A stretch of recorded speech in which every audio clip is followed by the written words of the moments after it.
Jacare retires from MMA. I gotta tell you, it's always a sad moment when one of the guys retire who you followed their career. And I go back to following Jacare's career to 2003. Now, I followed him on accident. I was at Abu Dhabi. Abu Dhabi was held outside of Abu Dhabi for the first time. It was in Sao Paulo, Brazil. And I went out there with Matt Lindland, training partners, and we're going to corner each other in the whole bit. But I'm there with Matt. Matt's the only guy I know, and vice versa. Matt ends up drawing, and Matt was ranked number 1 in the world at that time for MMA. He ends up drawing into a guy, a local guy from Brazil, named Jacare. And Jacare was just so smooth, and he ended up in an armbar. So that's tap Matt out in an armbar. But I'm now following Jacare, and I remember at that same event, Jacare ended up in what goes down to this day as the greatest grappling match I've ever seen. But it's Jacare versus Ricardo Almeida. So they went into overtime and second overtime and third. I don't even know how many overtimes these guys went. At least 3 and maybe closer to 5. They just kept going. It was this marathon match. I've seen Jacare versus Damian Maia. In fact, I believe that's who Maia had to beat to win the Jiu-Jitsu World Championship. Just a top guy. Comes over to MMA. And if anybody we wish would have gotten an opportunity, Matt Brown would go on that list. Jacare would go on that list for having done everything right, did it against the right guys, didn't quite capture the creativity and imagination of the viewer. And when push came to shove at decision time, they got shoved instead of the pushing. But Jacare would go into that list. I can remember the night that Jacare, was a co-main event, fought Yoel Romero. And it was believed that if Jacare won that fight, he would fight for the belt. It might have even been stated ahead of time. Ends up being a split decision, goes to Yoel Romero. Yoel Romero ends up in some red tape over the drug test, which changes the match to a no contest, but that's not how anybody saw it. It's not how anybody remembers it, and Jacare doesn't get to move on, which would have meant a world title fight. So that was just some of Jacare's career. When I do look at his retirement, first off, I would love to thank him. I would love to thank him very much for the memories. I would love to congratulate him on a great career.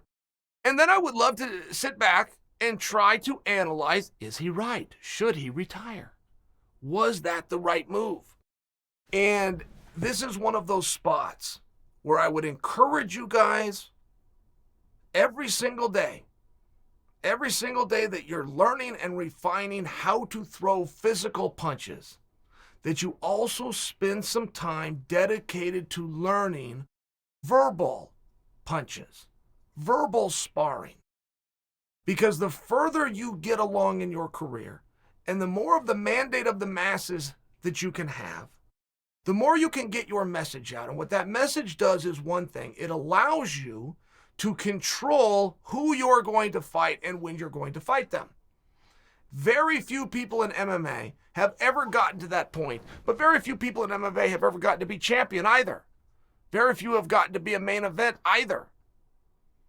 So it's something that you can still recognize and aspire to do, whether you get to that point or not, but it can be very valuable. I look at Jacare, and there's a part of me, I know how good this guy is. I realize that he has slowed down. I realize his best days are behind him. I just don't know that if they're so far behind him that there's not still guys within the roster that he could compete with. Look, Jacare, and it wasn't because of his skills, because his skills are phenomenal, but he is not a main event guy. He's not a main event fighter because he lacks the mandate. He lacks the ability to evoke an emotion and get a response from the audience. So he's not a main event guy. That's not an insult. It's understanding that if you're not a main event guy, you really don't have any pressure on your shoulders. If you don't have any pressure on your shoulders, it really doesn't matter who you're fighting. If it doesn't matter who you're fighting, you still need to have the ability to go out there and get the guys who fit within your skill set that you can continue to beat.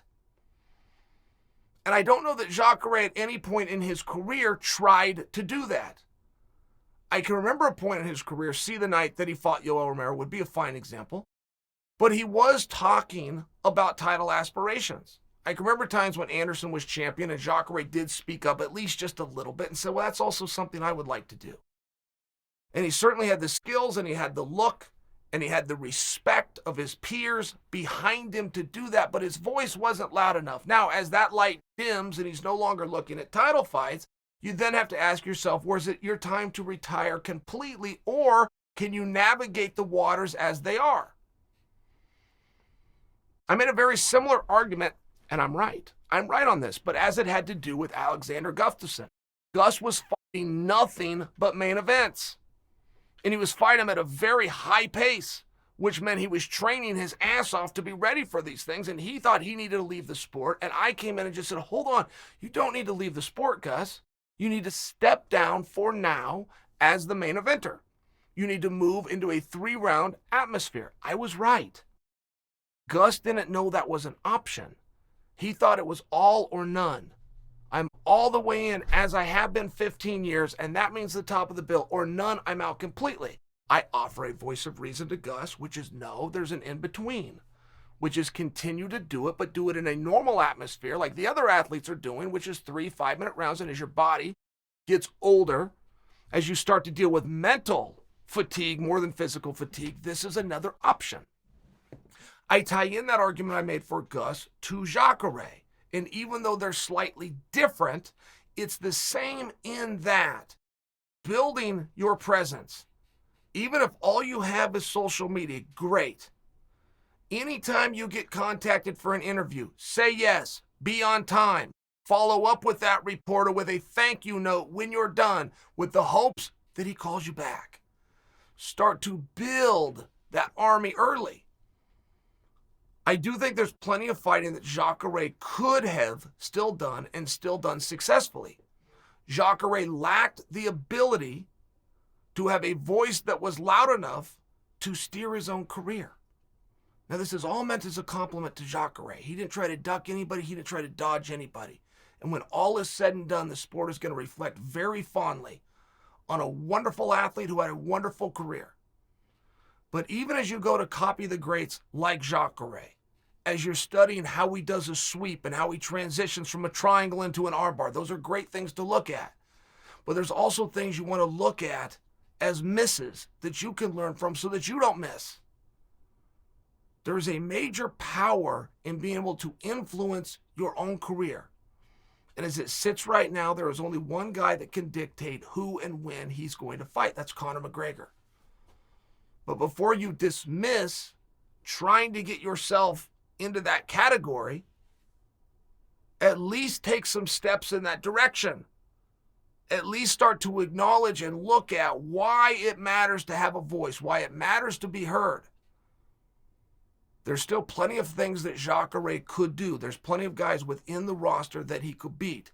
Getting those assignments and getting contracts and standing opposite the guy is where the navigation comes. You're not going to be good at navigating the sport until you begin to study the sport. No different than the physical aspects.